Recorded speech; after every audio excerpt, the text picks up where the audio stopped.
Visión País es presentado por Universidad Politécnica y Artística del Paraguay, UPAP, Dale, Escuela de Gobierno y Políticas Públicas Norberto Bobbio. Buenas noches, bienvenidos a Visión País, agradecemos su preferencia.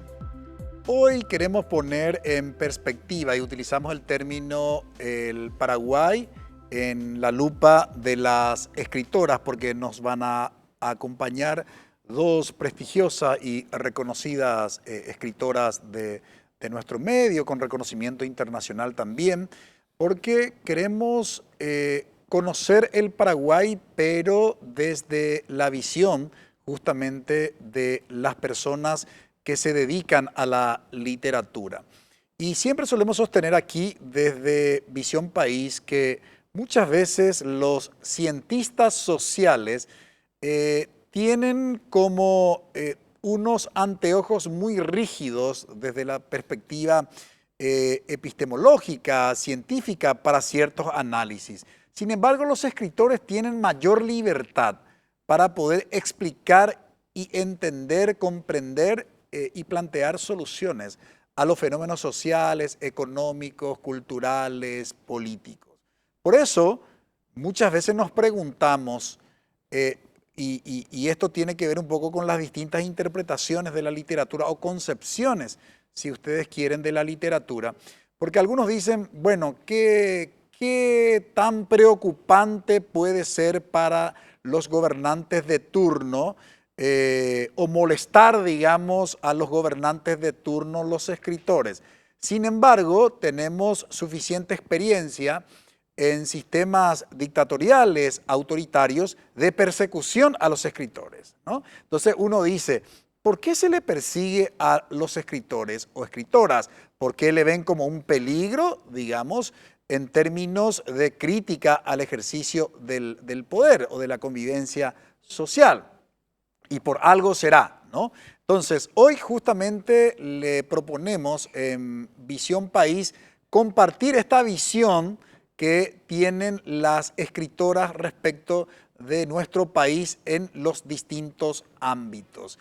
Y particularmente, bueno, el pasado día jueves tuvimos diríamos, una experiencia que, si bien en términos futboleros, hacía como 14 años que no experimentábamos una alegría que genera los resultados de un partido de fútbol. Sin embargo, podríamos hoy preguntarnos en Visión País hasta qué punto la selección nacional, la modalidad deportiva del fútbol, puede representar una identidad nacional. Vale decir, una modalidad deportiva como un fenómeno en torno del cual podríamos unirnos, ¿no? Entonces, esto también vamos a incorporar dentro de nuestro desarrollo del programa. Hoy nos acompañan en Visión País Ana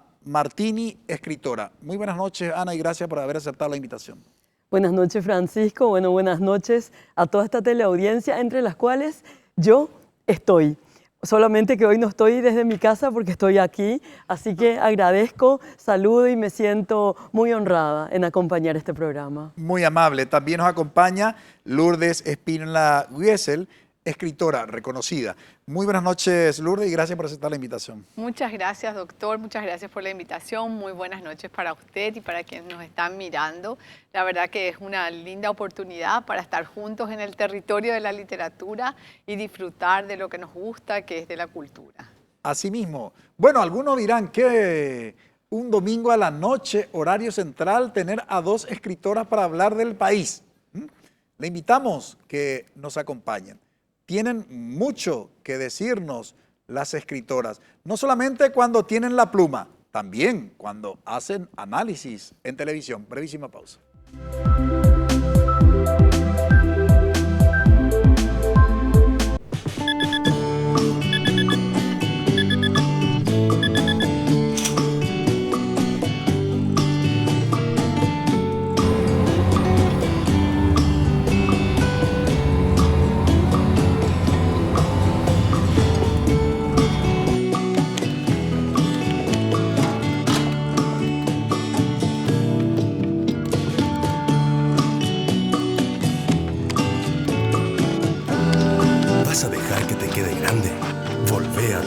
Argentina. Convocatoria 2024. UPAP, dale.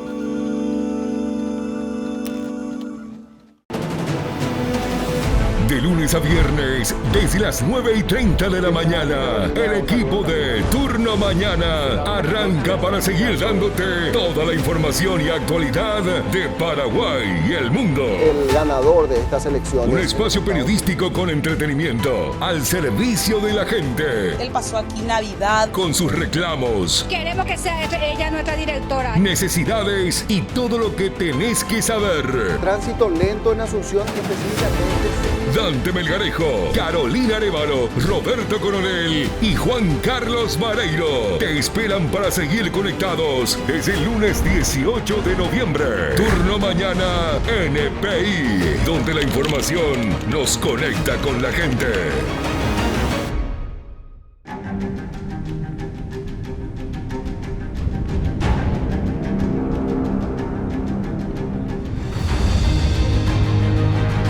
¿Vas a dejar que te quede grande? Inscríbete. UPAP, dale. El Paraguay en la lupa de las escritoras. Hoy vamos a hablar de todo. Vamos a hacer un análisis y desde la visión y experiencia femenina, que no es una cuestión obviamente menor.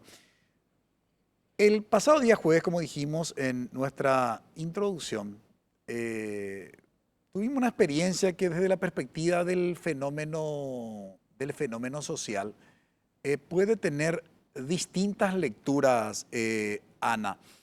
Entre esas distintas lecturas, ¿cuál enfatizarías para tratar de, digamos, explicar este fenómeno del fútbol a partir del resultado del partido de la selección nacional que derrotó 2-1 a la Argentina? Bueno, una derrota histórica, ¿verdad? Una derrota realmente histórica. Y un análisis que a mí me interesó mucho hacer, a mí me gustó mucho el fútbol, soy una admiradora del saltarín rojo Arsenio Rico, ¿verdad? Que está enterrado justamente acá en el Paraguay, debemos honrar también a esa figura. A mí me pareció muy interesante el modo y la manera en que este director técnico llevó a esta victoria. Y sobre todo algo que yo creo que concitó mucho la atención son las palabras posteriores de él en cuanto al análisis que presentó. El fútbol, sin duda alguna, ahora hay grupos femeninos de fútbol que no son despreciables, al contrario, han ganado varios premios. Y además también concita la atención del 50% de la humanidad, que somos las mujeres. Pues las mujeres realmente somos el 50%, ¿verdad? Así está dividido el mundo. Y a mí me pareció muy interesante este hecho de que, bueno, nos unimos frente a una albirroja, pero frente a un director técnico que tenía un pensamiento, y ese pensamiento está basado también en principios de la razón, de la contención y del afecto. Algo muy de lo femenino también. Por otro lado, yo no desperdicio para nada el hecho del fútbol, porque pensá, por ejemplo, Francisco y Lourdes, en la Argentina, cuando juega la selección, el público entero corea una música de Fito Páez. Entonces, eso es realmente apropiarse de un elemento simbólico como una música y volcarla prácticamente en un esquema multitudinario y absolutamente apasionado. Entonces uno se dice, pasiones se encuentran. Así mismo. Lourdes, ¿qué hemos recuperado, digamos, con estas victorias de la selección nacional? Bueno, yo no soy tan experta como mi amiga Ana en el tema del fútbol. Lo que sí sé es que existe un cruzamiento entre fútbol y literatura. Por ejemplo, el gran escritor español Javier Marías tiene varias novelas sobre el fútbol, ¿verdad? Hay más prosa que poesía sobre el fútbol, ¿verdad? Excepto los relatores que de repente se convierten en poetas cuando empiezan a describir un partido.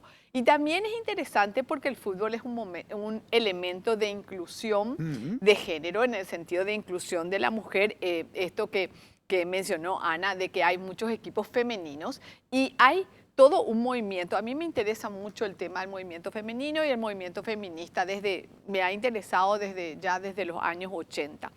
Y la inclusión de las mujeres en el fútbol, en los deportes y en la ciencia.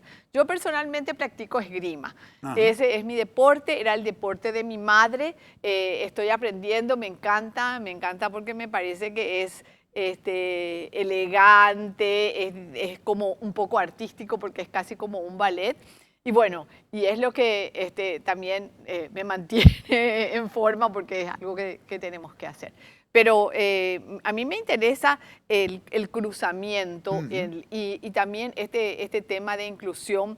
Vemos que la UNESCO mismo nos da una definición actual de cultura que es holística y que es plural. Entonces, también incluir el deporte en su cruzamiento con el arte, con la cultura, me parece que es interesante poner también la mirada en esa cosa que es novedosa.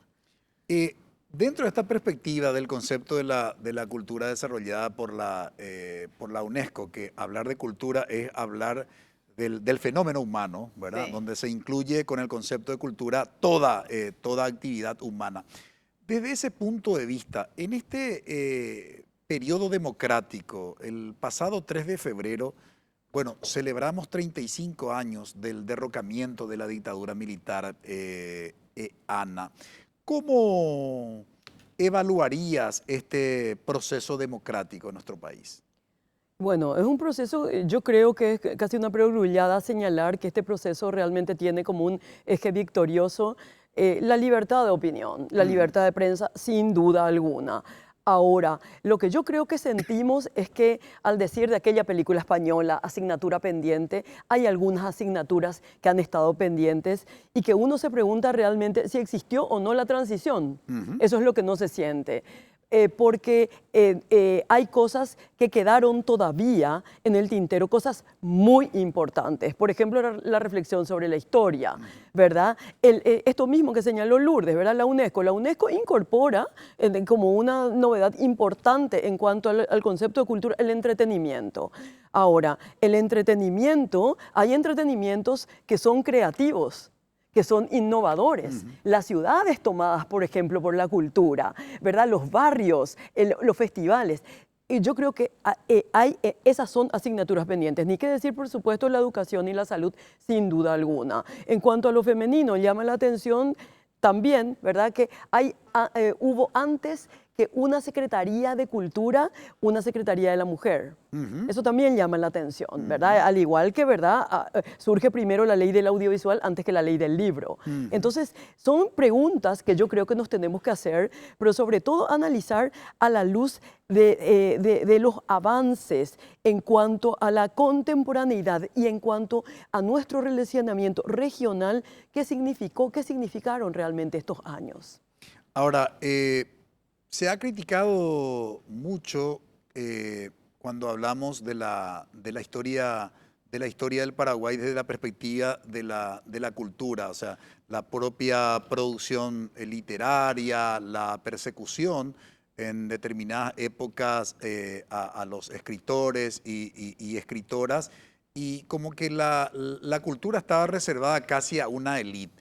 ¿Crees, Lourdes, que en este proceso, digamos, democrático, también la cultura se ha democratizado en Paraguay? Definitivamente, y me parece fantástico. Me parece fantástico porque antes nosotros hablábamos de arte y de artesanía. Hoy hablamos de la obra de Owa, por ejemplo, el pintor indígena, como una obra artística.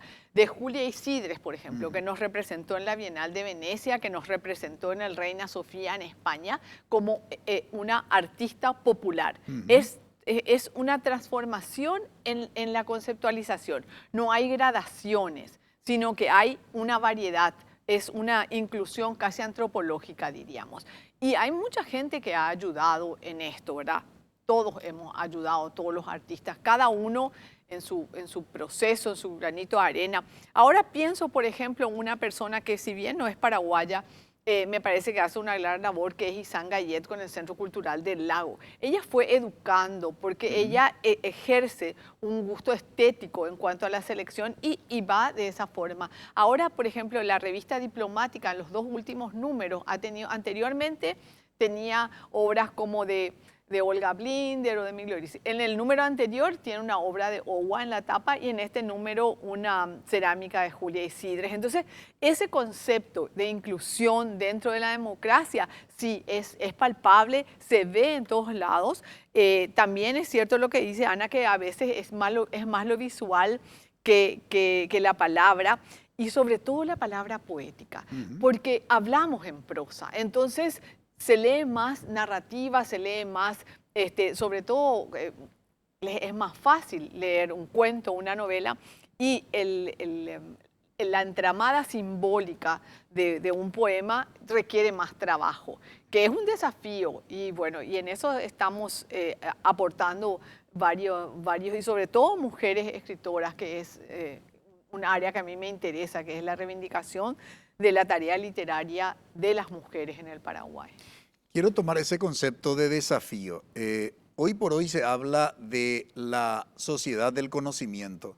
Yo me resisto un poco a utilizar esa expresión. Sería más del parecer del concepto acuñado por el sociólogo español Manuel Castel de la sociedad de la información, ¿verdad? Estamos, precisamente algunos hablan de infoxicación, como que estamos intoxicados de información, ¿verdad? La cantidad de informaciones, obviamente, que circula, sobre todo a través de Internet. Algunos filósofos lo llevaron al calificativo de, en vez de hablar de la sociedad del conocimiento, hablar de la sociedad de la ignorancia, es decir, cuánto ignoramos de las informaciones que precisamente circulan hoy en el mundo y que nos permite interactuar. Dicho esto, en el contexto de esta llamada cultura digital, Ana, algunos autores sostienen que cada vez se lee menos. Sin embargo, yo soy de la otra tesis. Yo digo, hoy se lee más que en otros tiempos. Ahora, ¿qué se lee? Se lee mensaje de texto, se lee, ¿verdad? Pero la gente lee más que antes. Entonces, ¿cuál es tu percepción acerca, digamos, de la lectura? Poniendo en perspectiva que yo veo, digamos, las ferias del libro de Asunción y las ferias que se hacen también en el interior, muy conocida la de Encarnación, la de Caguazú, que son las más conocidas. Siempre veo que se convierte en una fiesta familiar y cada vez, según los organizadores, hay más personas que participan y compran libros. Pero, ¿cuál es tu percepción acerca de ese fenómeno?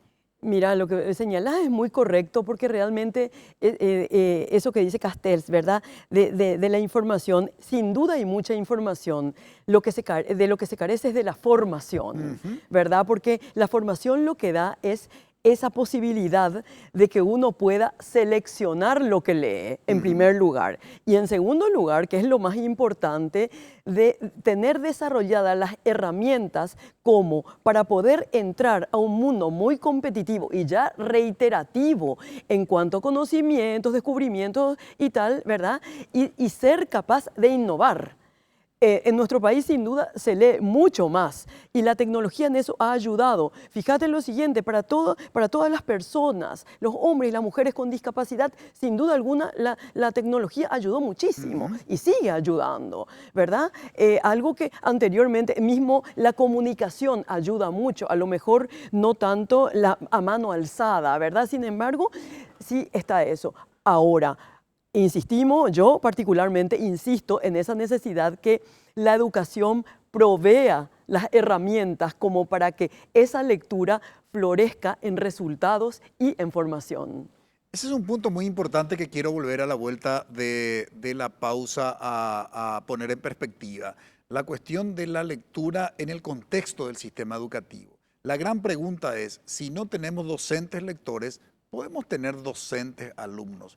Nosotros tenemos una gran debilidad en Paraguay, que no tenemos ningún estudio objetivo acerca de la condición docente. Vale decir, de la situación en la que se encuentran nuestros docentes, en términos de formación, en términos de condiciones laborales, en términos de consumo cultural. Y aquí, perfectamente bajo este concepto de consumo cultural, podemos preguntarnos, ¿qué leen nuestros docentes? Primero, ¿leen? Bien, si leen, ¿qué leen? ¿Y por qué la pregunta qué leen? Porque en Argentina un estudio que se hizo es que el 65% de los docentes lee libros de Paulo Coelho. Claro. Entonces, ¿Y qué tiene que consumir culturalmente un docente? Bueno, esa pregunta voy a trasladar a mis invitadas a la vuelta de la pausa.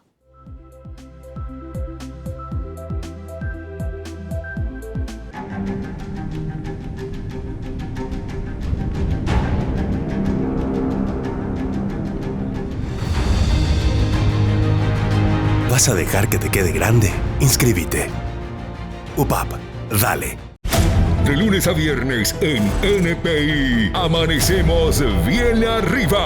Hoy, buenos días, Paraguay. Con todas las noticias que tenés que saber para arrancar el día. Una temperatura muy agradable. Estamos donde nacen las La noticias, liberación de Silvio Fiedler. donde está la gente. Y acudimos a tus reclamos. La incomodidad de las camas. Desde las 7 de la mañana te damos los buenos días, Paraguay. Patricia Vargas, Juan Carlos Vareiro y Freddy Valenzuela. Y a las 9:30 seguimos más conectados con la gente, con la información desde Turno Mañana con Dante Melgarejo, Carolina Arévalo, Juan Carlos Vareiro y Roberto Coronel. Es el lunes 18 de noviembre por NPI, donde la información nos conecta con la gente.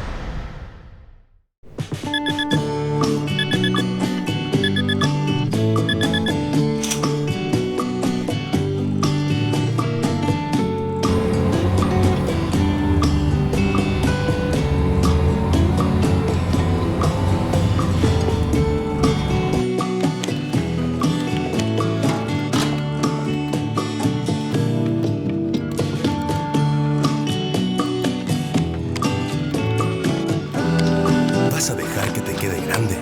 Volvé a tu carrera. Convocatoria 2024. UPAP, dale.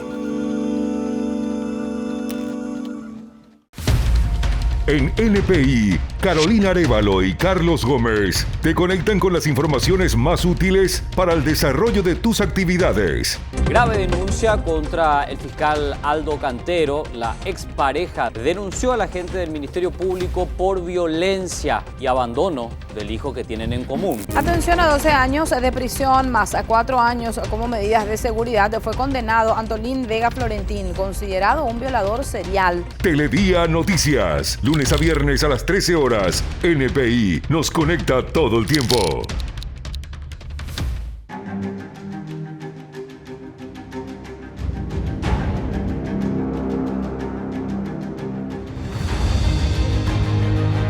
¿Vas a dejar que te quede grande?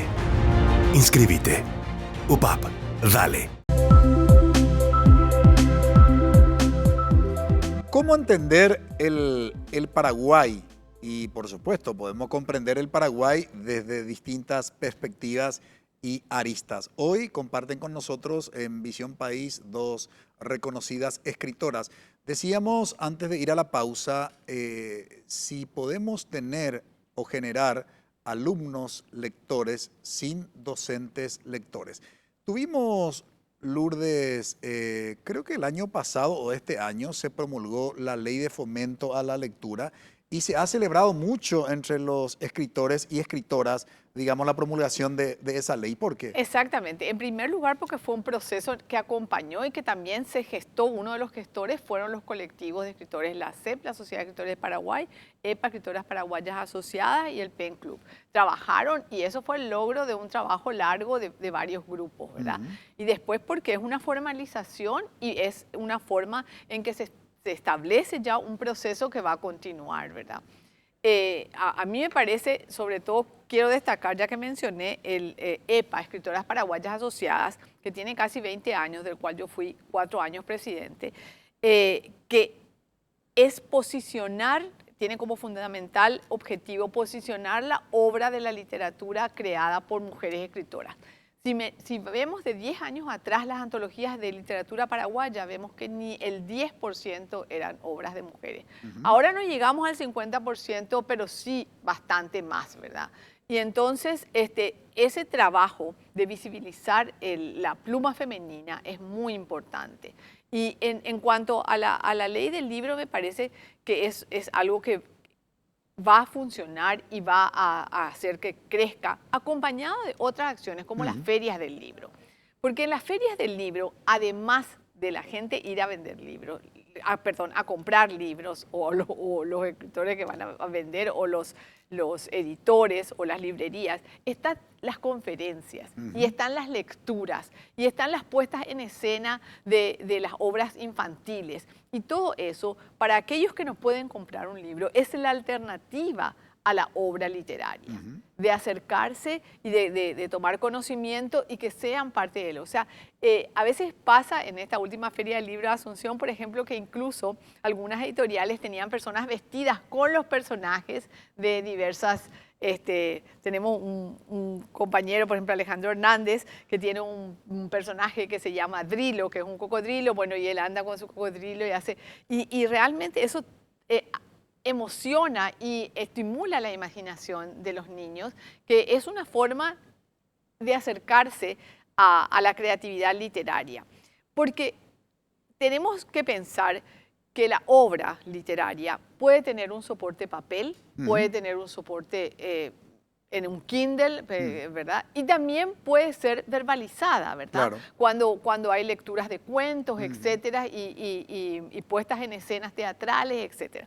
Entonces, no tenemos que tener una idea muy limitada de solo el libro en el formato papel. Aunque te digo que yo participé el año pasado y antepasado en la Feria del Libro de París con mi obra, y en la Feria del Libro en España, porque publiqué con Editorial Verbum de España, en Retiro, y la mayoría de las obras presentadas eran en formato papel. O sea, el papel y el libro, así como lo conocemos tradicionalmente, está vivo y muy fuerte. Sí, justamente el año pasado había leído un artículo científico haciendo un análisis en el contexto de la cultura de los Estados Unidos de América, donde finalmente la opción mayoritaria es por el papel, ¿no? El libro físico, el libro impreso, como también se utiliza el término. La pregunta fundamental, a mi modo de ver y comprender, es ¿por qué la importancia de la cultura? Y para contextualizar, antes de escucharle a Ana Martini, decía el filósofo austríaco, creador de la filosofía del lenguaje, los límites de mi mundo son los límites de mi lenguaje, Ludwig Wittgenstein, ¿no? Entonces, a ver, cuando los tomadores de decisiones políticas tienen un nivel de formación cultural, digamos, no acorde con el cargo de responsabilidad que asumió Ana, ¿qué consecuencias tiene? Me recuerda, por ejemplo, uno de los debates el año pasado en la Cámara Baja, en la Cámara de Diputados, donde alguien citó al filósofo francés Michel Foucault, dijo que su esposa era Simone de Beauvoir. O sea, a ver, esas cuestiones que, bueno, se termina ironizando, pero más que la ironía, ¿tiene otro tipo de consecuencias? Bueno, sin duda alguna, por eso mismo que vos señalás de Wittgenstein, ¿verdad? Los límites que la gente tiene naturalmente. Si uno no conoce la palabra libertad, si uno no tiene la palabra libertad en su lenguaje, no puede vivir la libertad, eso sin duda alguna. Este empobrecimiento que yo veo existe y sobre todo ahora a nivel de la política paraguaya, tiene una raíz muy importante en el poco reconocimiento que el Paraguay ha tenido a su propia cultura. Octavio Paz dice, el campesino tiene una cultura porque tiene una historia, tiene un pasado, tiene un presente, tiene un proyecto, ¿verdad? En el Paraguay realmente se ha dejado de lado esos proyectos propios que tenían que ver con un idioma mayoritario como es el guaraní, ¿verdad? Con unos conceptos antropológicos que han sido dejados de lado, con las migraciones, ¿verdad? Con todo lo que tiene que ver con el abandono de las propias bases culturales. Vos ahora te encontrás con las maestras y les preguntás, bueno, ¿de dónde vienen ustedes? ¿Cuál es el árbol genealógico? ¿Cuál es, digamos, el itinerario cultural que han vivido? No tienen claridad sobre eso, porque se ha dejado de lado esa cultura, y eso es lo que tiene que volver para que para que todos podamos enriquecernos, porque sin duda alguna todos tienen alguna cultura, al menos que ya hayan perdido, ¿verdad? Porque hayan sido eliminadas sus bases. Por eso es importante también que la educación esté ligada a la comunidad y que sean reconocidos los referentes de la comunidad, las abuelas, los tíos, los grupos domésticos que transmiten las historias oralmente, de manera que comprendan el enriquecimiento, porque si uno comprende una cultura, puede comprender la otra. No cabe la menor duda, y sobre todo cuando yo escucho a algunos antropólogos referirse a la riqueza que representa la cultura paraguaya por su bilingüismo, por un lado, y particularmente dentro del contexto del bilingüismo, el idioma guaraní, que habla un alto porcentaje de la población, y si bien algunos no hablan, comprenden el guaraní. Es decir, este fenómeno mundial, creo que casi único, ¿no? Es nuestro caso como país, en donde hablamos una lengua nativa sin ser nativos. ¿Eso qué representa para la literatura, Lourdes? Bueno, para la literatura le da diversidad, ¿verdad? Tenemos escritores en un idioma, tenemos escritores en otro, y esto nos plantea todo un tema ahora, con el Premio Nacional de Literatura, que es un debate dentro de los escritores si es que se establece un premio nacional para la lengua española y para la lengua guaraní. Ah, muy bien. Yo, por ejemplo, he sido jurado del premio y también he sido recipiente de la mención de honor del Premio Nacional de Literatura, no así todavía del Premio Nacional de Literatura, y una vez fue galardonado una obra en guaraní, y algunos de los, pero es normal también, algunos de los miembros del jurado no leían guaraní, o sea, tiene sus limitaciones, digamos, o su construcción a ser realizada, ¿verdad? Por otra parte, yo creo que realmente el Paraguay en su cultura a veces es mucho más que lo que primero se nos viene a la cabeza. Yo veo un Paraguay donde hay artistas muy vanguardistas, con una calidad de exportación, ¿verdad? Por ejemplo, para decir Diego Sánchez Hasse, que está haciendo ópera y que está haciendo poema sinfónico, él poetizó un poema mío, Arrobabastos, le hizo una ópera y lo estrenó en Suiza.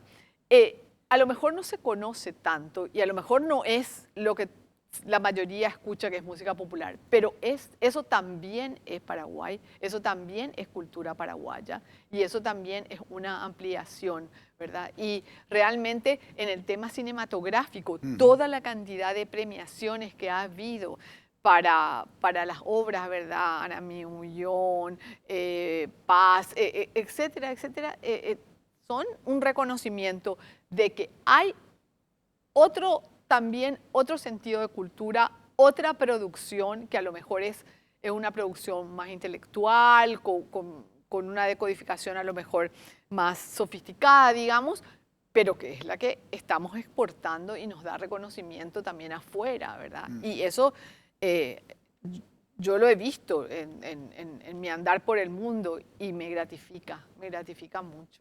No cabe la menor duda. Hablando de fenómenos culturales, puse el caso como ejemplo del guaraní, pero hay otro fenómeno que quisiera destacar, Ana, y tiene que ver con lo que se logró con los chicos y jóvenes de Cateura. Yo recuerdo, y soy, digamos, bueno, los de mi generación también recordarán, cuando alguien hablaba de la música clásica, directamente se asociaba con un nivel socioeconómico determinado. O sea, era imposible que barrios ribereños, digamos, escuchen o ejecuten, digamos, una música clásica o conozcan instrumentos, ¿verdad?, con lo que se ejecutan música clásica. Sin embargo, esto representó un fenómeno cultural que yo creo que es más valorado y apreciado por los extranjeros que por nosotros los paraguayos. No sé cuál es tu visión. Bueno, sin duda alguna, porque viste que también, como diría Marshall McLuhan, ¿verdad? El medio es el mensaje. En el caso de ellos están llevando un mensaje con sus propios instrumentos musicales. Entonces, y a la vez, ¿por qué vos decís lo del mundo? Porque realmente en el mundo hay un reconocimiento en cuanto a lo común que existe. Susi Delgado ahora, por ejemplo, traduce. Esta semana se publicó la traducción de Juan Rulfo de Pedro Páramo al guaraní, ¿verdad? Dos mundos que se encuentran. Pero realmente si uno analiza, ¿verdad? Pedro Páramo y te detenés a ver, te vas a dar cuenta de que tiene principios e hilos para la comprensión de la cultura mexicana, como el guaraní tiene principios e hilos para nuestra propia comprensión. Entonces, el fenómeno de Cateura lo que muestra al mundo es que, sin duda, hay algo propio. Ese algo propio es lo que gusta y lo que estira. Como dijo Lourdes, Hamaca Paraguaya está totalmente basada en, digamos, una historia paraguaya. Diego Sánchez Hace es de la República del Guairá, abrevó en Ramiro Domínguez y trabajó la ópera más representante de él, es una ópera en guaraní. Claro. ¿Verdad? Que interpretó José Mongelos. Entonces, la importancia de Cateura es ese producto nuestro, ¿verdad? Y que a la vez, en diálogo con el mundo, hay un reconocimiento de que vos, como antropólogo que sos, te das cuenta de que hay líneas comunes en el mundo. Y eso es lo que hace eco al mundo. Ahora, ¿por qué? Sí, quería agregar algo. Yo quiero ir un poquito más allá, en la mirada inquisidora. Y es, ¿qué es basura? Y te voy a dar una anécdota. Durante la pandemia, nosotros recibimos en la Embajada de Paraguay en Argentina un mail de Celina Brites, que es una señora que vive en las afueras de Mar del Plata, que había encontrado en un contenedor de basura una colección de obras que era la biblioteca perdida de Augusto Roa Bastos, donde se encontraron manuscritos. Yo he visto eso, hicimos a través de la Embajada el rescate y después se le entrega a Mirta Roa y a la Fundación Roa Bastos como era el pedido de Celina Brites y como corresponde, ¿verdad? Pero yo lo he tenido en mis manos, hemos exhibido en la Embajada. Ahí hay acotaciones que nos dan la gestación de Yo el Supremo. Y también los libros de historia que él leía sobre el doctor Francia, que fue lo que ayudó a la construcción de esa obra. Entonces, ahí me pregunto nuevamente, eso estaba colocado en un basurero y después era una riqueza.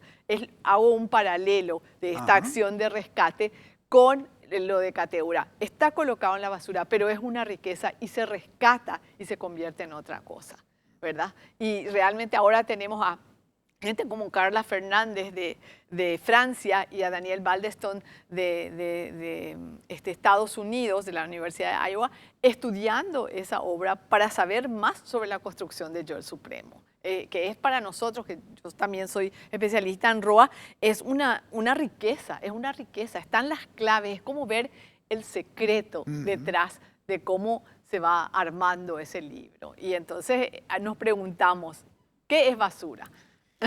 Qué difícil entender a nuestro país. Yo no sé si eso pasará, digamos, con los ciudadanos de otros países.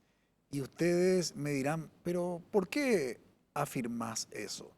Y me decía un amigo extranjero que ha conocido a paraguayos en un país de Europa, fueron compañeros de trabajo y el paraguayo siempre hablaba bien de su país y siempre estaba pensando que lo primero que va a hacer cuando se jubila es volver a su país. Y me decía este amigo argentino, nosotros salimos de Argentina y salimos para siempre, lo que menos queremos es volver a nuestro país. Eso es una primera cuestión, digamos, de entender a nuestro país, a nuestro paisano, a nuestro ciudadano, no es fácil. Otro ejemplo, ¿por qué Paraguay expulsa a sus mejores hombres desde el punto de vista cultural? Caso Augusto Roa Bastos, caso José Asunción Flores, por mencionar a dos destacados maestros en dos manifestaciones artísticas. De eso hablamos a la vuelta de la pausa.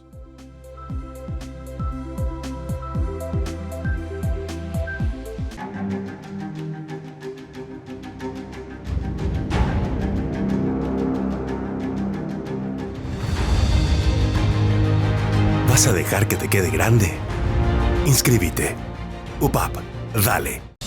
Porque las noticias ocurren en todo el territorio nacional. Robert Figueredo y Diego Casal. Se realizó un operativo dejó como saldo la detención de 2 personas y más de 1,5 toneladas de marihuana incautada. Nos conectan tierra adentro con corresponsales en cada punto del país. Se llevó a cabo el operativo Cuarajá. Consistió en el traslado de 13 nuevos internos de diferentes cárceles hasta la penitenciaría de Mingaguazú. Desde el interior, lunes a viernes, 5 horas, NPI nos conecta todo el tiempo.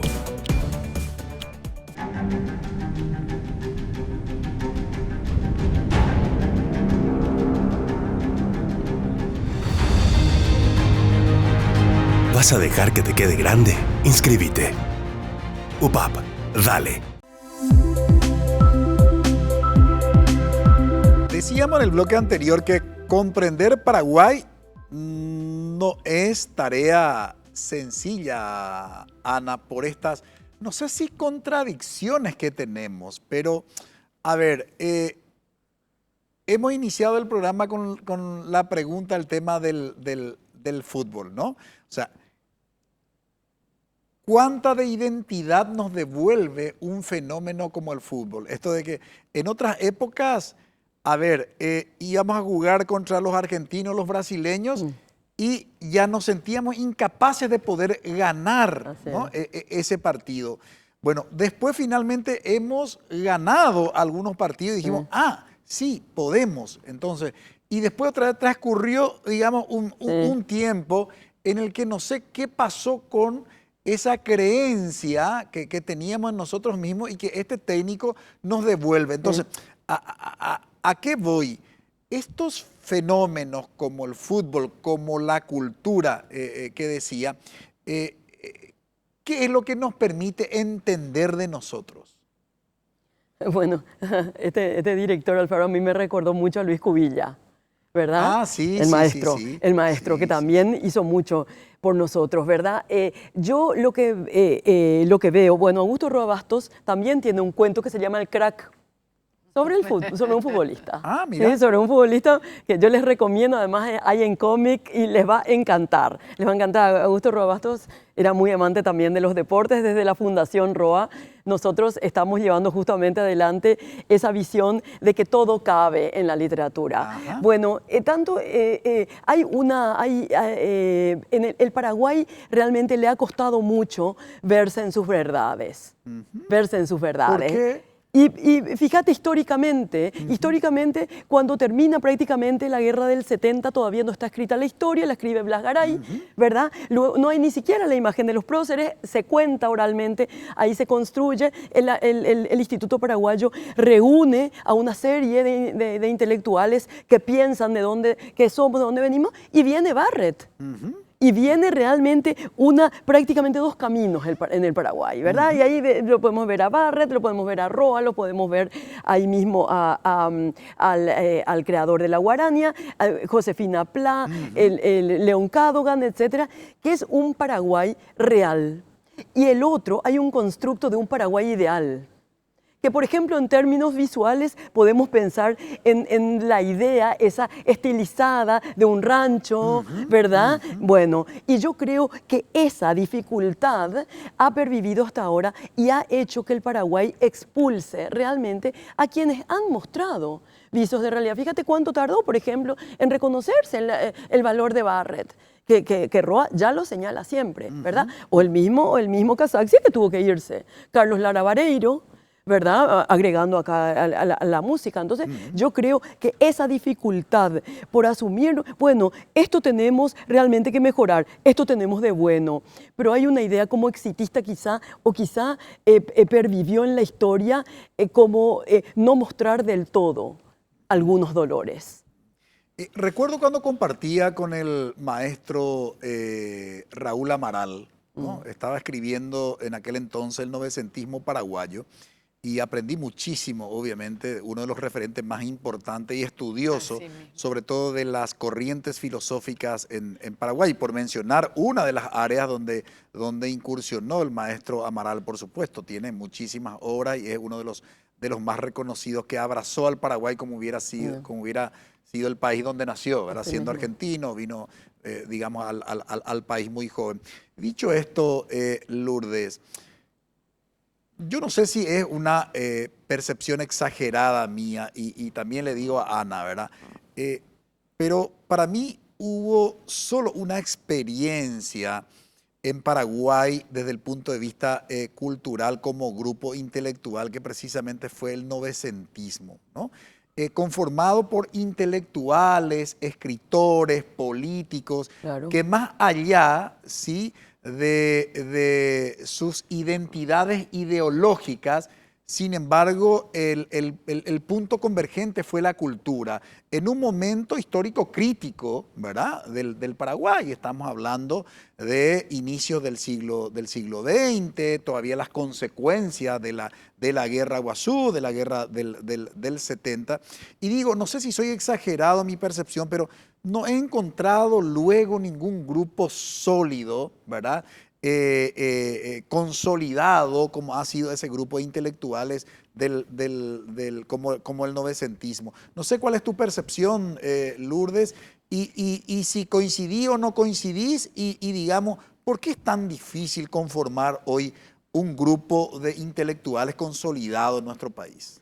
Bueno, dos o tres cosas quiero separar eso. ¿Cómo no? En primer lugar, me parece que la identidad cultural es una construcción y hay, como en la historia universal, momentos luminosos, siglos de oro y siglos oscuros, ¿verdad? Entonces hay momentos de gran producción y momentos de una producción que es bastante limitada. Creo que en los años 50 y en los años 60, voy a enfocar en cuando se crea el Museo de Arte Moderno, cuando se crea la Escuela de Bellas Artes que creó mi madre, Elsa Wiesel, cuando tenemos escultores como Germán Ullari, tenemos pintores como Genaro Pindú, digamos Edith Jiménez, que iban a la Bienal de San Pablo, fue un momento luminoso de mucha trascendencia.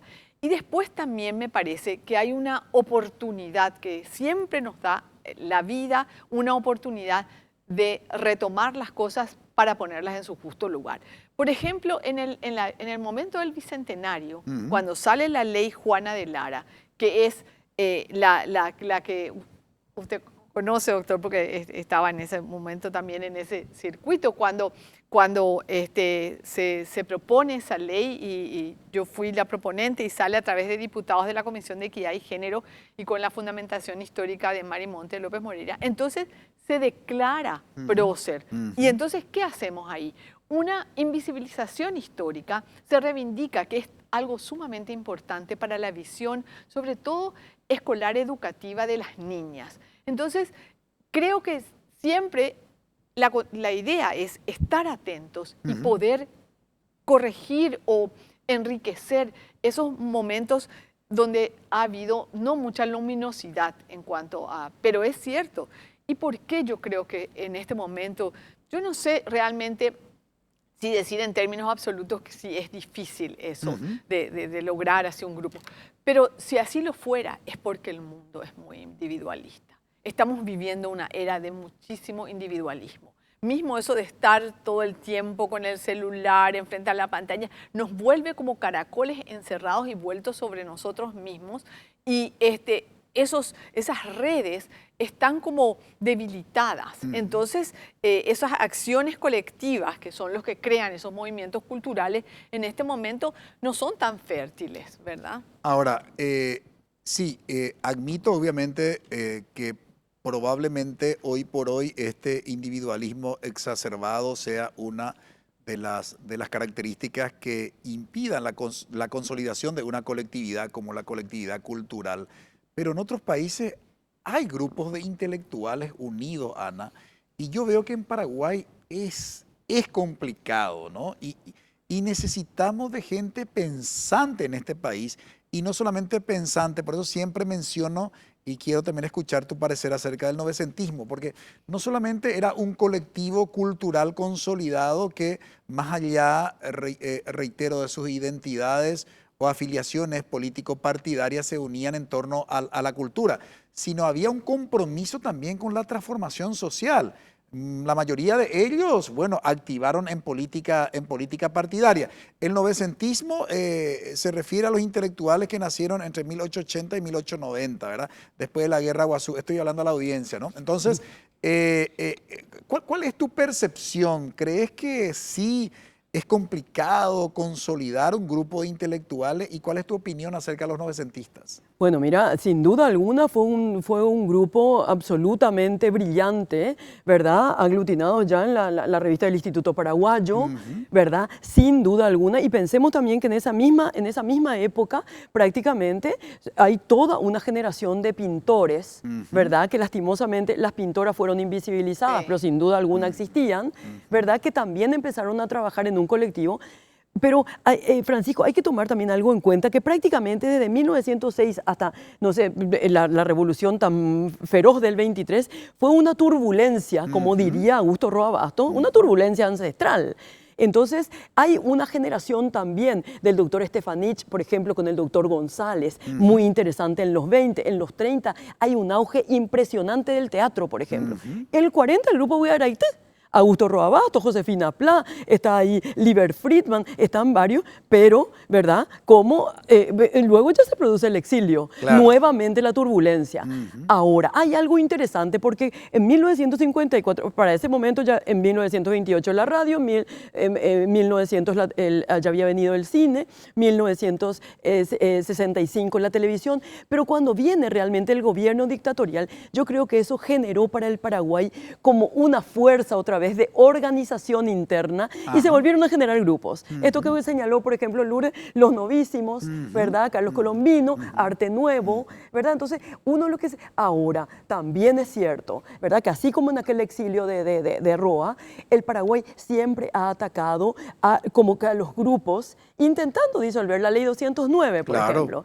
Y al no haber esa transición que nos dio la oportunidad de unirnos y encontrar lo común, quizá todavía estemos un poco atomizados para comprender el valor del otro. ¿Cuál es el principal desafío hoy de la cultura en nuestro país, Lourdes? Seguir haciendo cultura.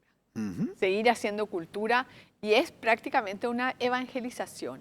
Es hablar y explicar, entre comillas, en toda ocasión que tengas, sea un cumpleaños de amigos, sea en una tertulia, no siempre tiene que ser un foro cultural, no siempre tiene que ser un congreso o una conferencia, sino ese es el desafío. Y al seguir haciendo cultura, seguimos haciendo lo mejor, expresando eso afectivo, ese amor y ese compromiso con nuestro país. Porque es el mejor, yo por lo menos dentro de los dones que considero que me dio Dios, que no son mi mérito, está la poesía, y mientras yo continúe escribiendo, es lo que puedo dar, es mi contribución. Y ese es el desafío, es seguir haciendo cultura, no desviarse, no desfallecer y no pensar que porque algunos nos digan así jocosamente que no es importante o que quien entiende lo que hacemos, no desanimarse y continuar sembrando, porque eso a veces se cosecha visiblemente en el tiempo nuestro o después, posteriormente, como nos demuestra la historia. Pero yo creo que ese es el desafío, seguir haciendo cultura y no desmayar.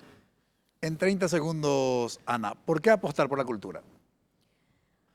Apostar por la cultura porque eso nos da la posibilidad de ser libres. Y ser libres nos da la posibilidad de poder elegir. Solamente quien es libre puede elegir. Y en esa elección es un desafío para el Paraguay. Y lo vemos justamente en todas las elecciones políticas. No cabe la menor duda. En 30 segundos, ¿por qué apostar por la cultura, Lourdes? Para mí, porque es lo que nos diferencia en la escala humana. Cuanto más cultivemos, más se va a desarrollar nuestro espíritu, más se va a desarrollar nuestra mente, nuestra cultura cívica, nuestra convivencia, nuestra empatía. La cultura es lo que nos hace humanos en el mejor sentido de la palabra. Aunque ustedes no crean, en horario central en la televisión paraguaya, hablar de cultura es posible. Y qué placer realmente nos genera. Muchísimas gracias, Ana Martini, por compartir con nosotros. Muchas gracias a vos y bueno, muchas gracias a toda esta audiencia que nos acompañó generosa siempre. Gracias. Muchísimas gracias, Lourdes Espínola, por compartir con nosotros. Gracias, doctor, por su gentil invitación y gracias a quienes nos están mirando y acompañando en esta noche.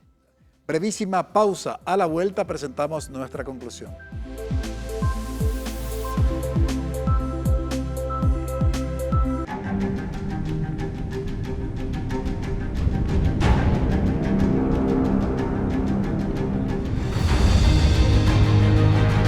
¿Vas a dejar que te quede grande? Inscríbete. UPAP, dale. En NPI comprendemos la necesidad de conectarte con la fe. El Señor esté con ustedes. Y con tu espíritu. Te invitamos a iniciar el día recibiendo la palabra del Señor. El amor se expresa en el servicio al prójimo, al necesitado. Misa diaria, en vivo, lunes a viernes, 6 horas. NPI nos conecta todo el tiempo.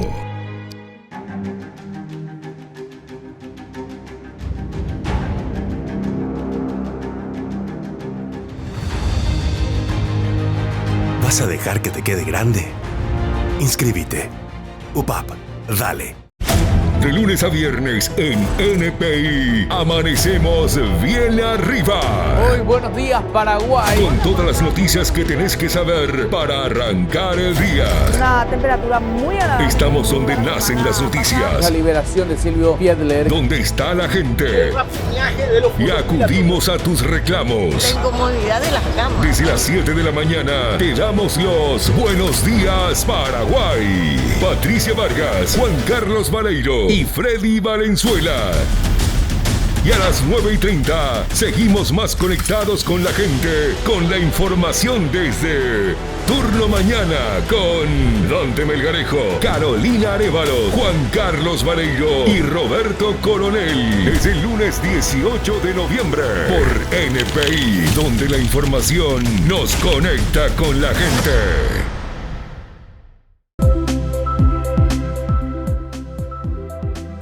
El Paraguay en la lupa de las escritoras ha sido el tema de análisis hoy en Visión País. El mundo obviamente no ve de la misma manera un varón que una mujer. Y si agregamos algunas adjetivaciones y nos referimos a las escritoras, obviamente hay, digamos, una perspectiva, una mirada, unas gafas, unos anteojos distintos para poder mirar y comprender el mundo. Las escritoras en Paraguay, durante todo el desarrollo cultural de nuestro Estado-nación o de nuestro país, han contribuido de manera considerable a comprender las manifestaciones del ser paraguayo desde las distintas manifestaciones, valga el énfasis, de la cultura. La pintura, la poesía, el ensayo, el teatro, en fin, simplemente por mencionar algunas manifestaciones culturales.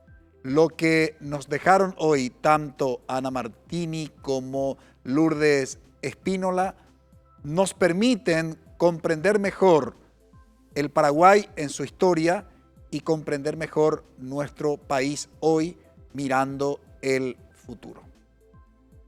La cultura nos permite entender lo que fuimos, lo que somos y lo que queremos ser. Lo único que tenemos los seres humanos en este mundo es nuestra cultura. Somos seres culturales. Por eso es que cuando a un ser humano se le niega su cultura, prácticamente queda sin nada. Porque fundamentalmente somos cultura. Decía Immanuel Kant, no nacemos hombre en el sentido del concepto de humanidad, no nacemos humanos, nos hacemos humanos a través de la cultura. Agradecemos su preferencia, que todos tengan un buen inicio de semana. Buenas noches. Visión País es presentado por Universidad Politécnica y Artística del Paraguay, UPAP. Dale, Escuela de Gobierno y Políticas Públicas Norberto Bobbio.